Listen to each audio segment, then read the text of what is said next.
Here I've got Samsung Galaxy A21s, and let me show you how to change PIN to your SIM card on the following device. So at first you have to open the settings, then find and select biometrics and security, and here go a bit lower where you'll find other security settings.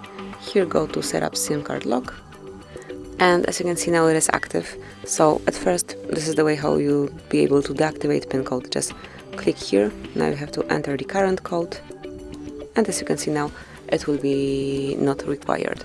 But then if you'd like to activate it and then change it, just enter the code,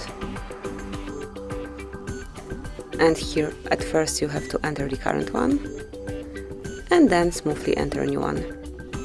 Re-enter it just to confirm, and that would be all. As you can see, PIN has been already changed, and that would be all. So enjoy, thank you for watching, please subscribe our channel and leave the thumbs up.